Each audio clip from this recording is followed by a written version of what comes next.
I read the book in another language, and I want to trust myself that much again. And I want you to trust yourself that you can read anything and in any way you want to read it. I feel like a lot of us are scared to pick up books just because, oops, let me get my leg out. Okay, I feel like a lot of us are scared to pick up the books that we would love to read because we think we're not good enough to read them, because we feel like we haven't touched that level yet, because we feel like we first have to read the bad ones in order to get to the good ones. Well, I'm kind of only talking about classics here. For example, I feel like there's this distorted idea of Dostoevsky being hard to read. Don't jump directly into Crime or Punishment, and Punishment. Crime and Punishment.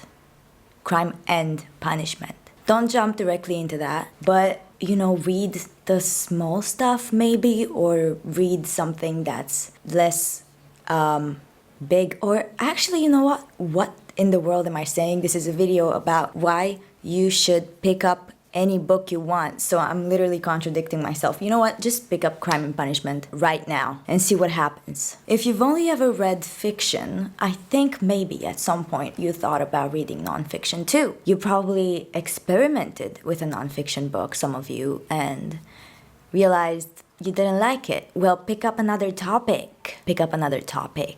I feel like all of us have some things that we've always been interested in, always wanted to learn more about, but never actually picked up anything on the subject. And I think it's because we limit ourselves so much, just thinking that we're not there yet. We're there at any time. There will come another book after you read that book that you think you're not prepared for. After you read that book, there will come another that you're going to be more prepared for, and then the other one that you're going to be even more prepared for. It's not like the world of books ends with that book that you're too scared to read. The book that you're too scared to read is the gate that will open up a bunch of other really great, even better books to you, maybe. When you have a passion and you feel like you haven't gotten to the, that level that you want to get to, you're scared to take the steps necessarily to get there. It feels bad to know that you don't have the skills yet.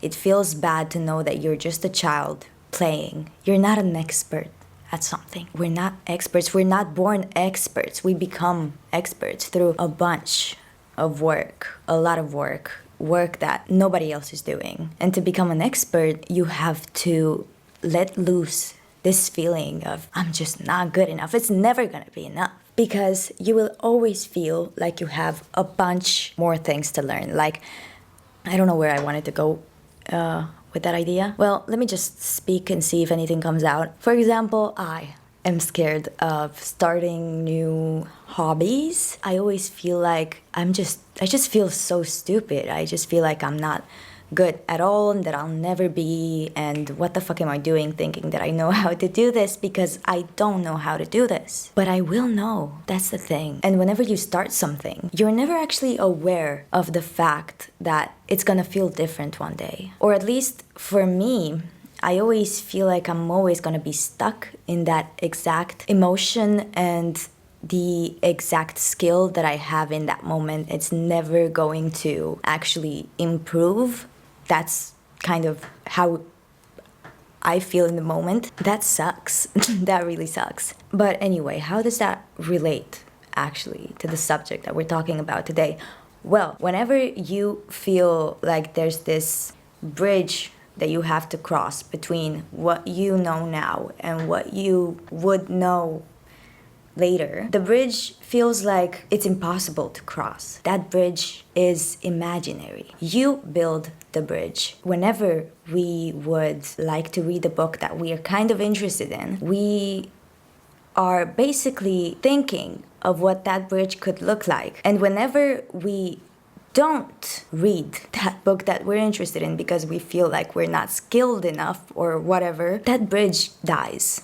That the possibility of that bridge dies little by little. I feel like whenever we have an idea that we want to do something, that idea comes from the purest parts of us. That idea comes from the purest desires that we've been nurturing, creating our whole lives without even necessarily knowing or being, I don't know, conscious enough to realize. So whenever I'm interested in a subject, even remotely, I will probably pick up a book about it, and I will probably procrastinate reading it for a long time until I actually feel confident enough that I'm gonna finish that book. For example, I read, what's that called? The Finger Ratio by John Manning. And when I picked this book up, I really wanted to finish it. I really wanted to, because I thought that I wouldn't.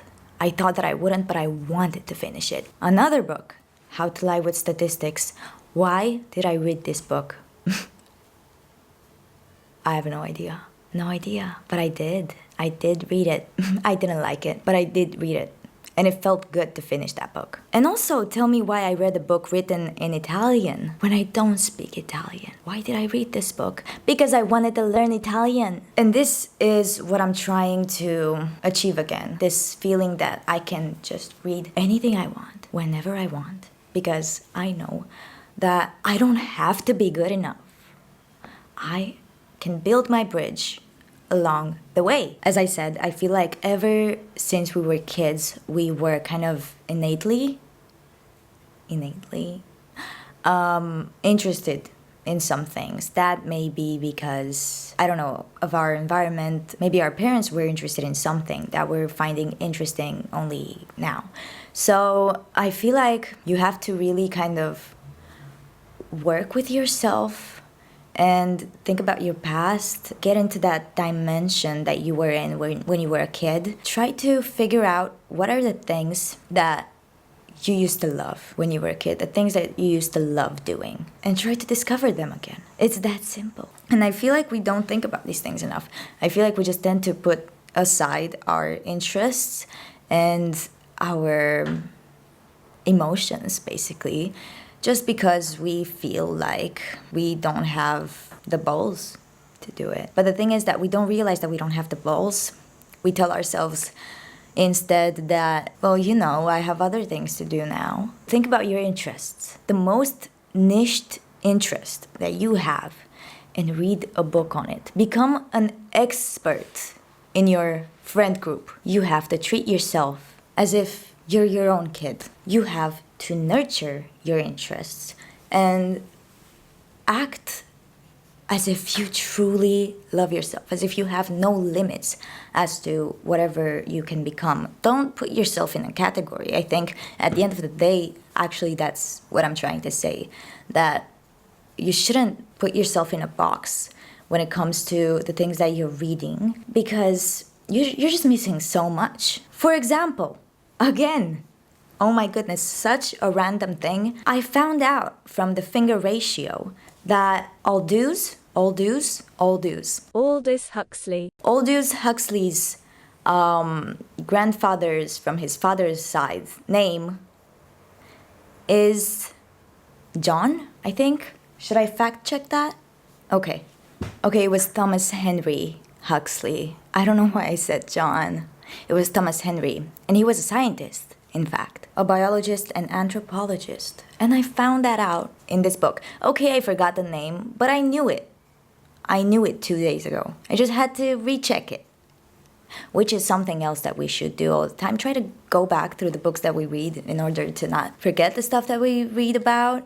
For fiction, it's different because, well, you don't need to remember that kind of information necessarily. It's not something that you read the book for. You read the book for entertainment mostly, and just value in general. But when it comes to books that you would want to read, I guess non-fiction books, it's nice to go back through them.